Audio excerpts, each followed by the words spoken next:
Good evening, everyone. It's Valerie Ling here, clinical psychologist, breaking one of my rules, and that is not being on social media on the weekend.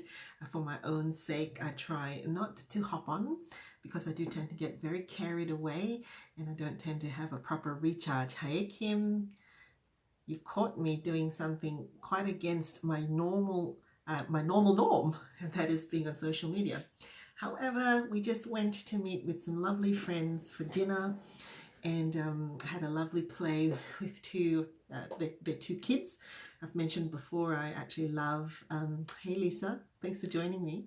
Love seeing kids, don't get much chance to do it, and it was just a wonderful recharge. So everybody is outside. This is my study. Everybody's outside and they're seemingly happily settled with their own activities. And I was just pondering some stuff and I thought I would get online.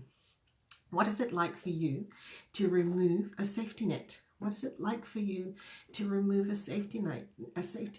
Hey Sophie, how you going this evening? It's really scary. That's kind of what I feel like's happening with me at the moment. If you haven't caught up, I probably haven't posted it just yet, but the Center for Effective Living is moving. We are physically moving our offices after some somewhat unexpected timeline. And you know what? It's huge and massive. I've probably not shared this with my team, but oh well, here goes. I've moved a lot in my private practice. I was working in Singapore for a few years and we moved back to Sydney, I don't know, 2011. And I've been in private practice in different suburbs, in different locations, with different people, and every move is nerve-wracking. And I actually remember, hey Kathy, thanks for watching. I actually remember when we moved into the offices at Wesley in, I don't know, 2012, 2013, the first day of practice, I actually felt physically sick. At the time, it was just me, only me in the practice, with the other health professionals in the rooms. And I remember Julie, the podiatrist, sitting at the reception desk, and my door was open, waiting for my first client. And she looked at me and she said, "What's wrong?" And I said, "Julie, I feel so sick. I feel so sick." And she says, "Why would you feel sick?" Now, at that time, I was a single practitioner moving clients over from one suburb to Wesley, a fair distance. It wasn't, a very familiar suburb for them. So at the time, I was probably doing about, 3 days of practice. So we're probably looking at like moving 20 clients across. And I said, I feel sick because what if they can't find the place? What if they don't like this new place? What if they don't agree with how I've set things up because I've had to make some changes, etc.? And what if this all just doesn't work? And the thing I usually say, what if this was a really dumb idea?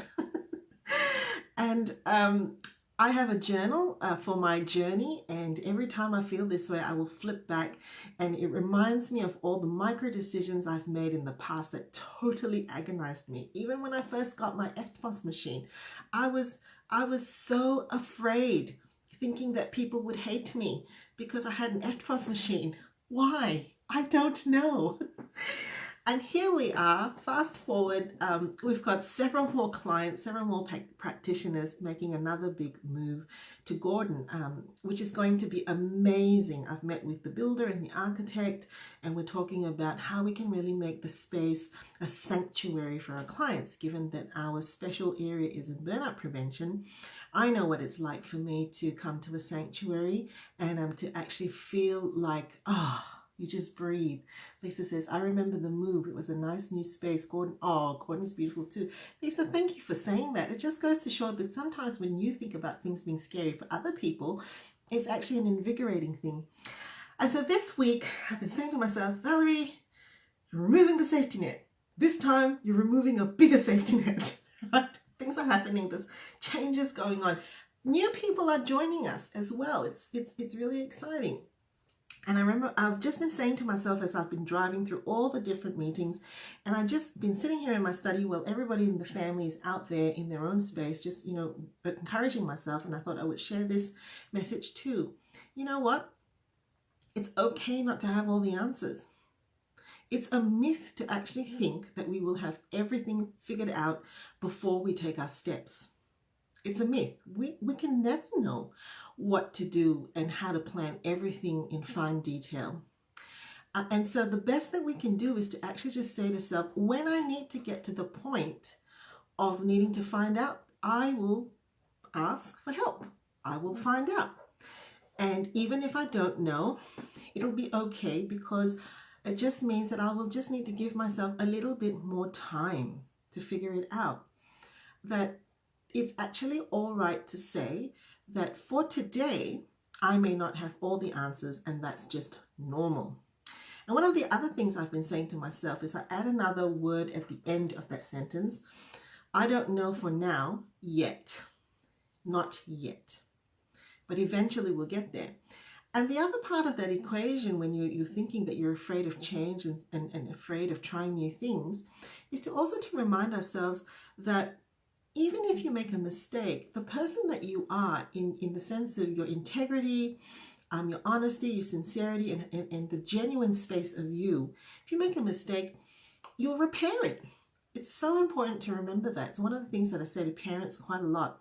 It's in the repair, right? Because that shows that we're going to hang in there, we're going to figure it out, and we're going to actually find a way to make things, to keep moving. It doesn't have to be perfect.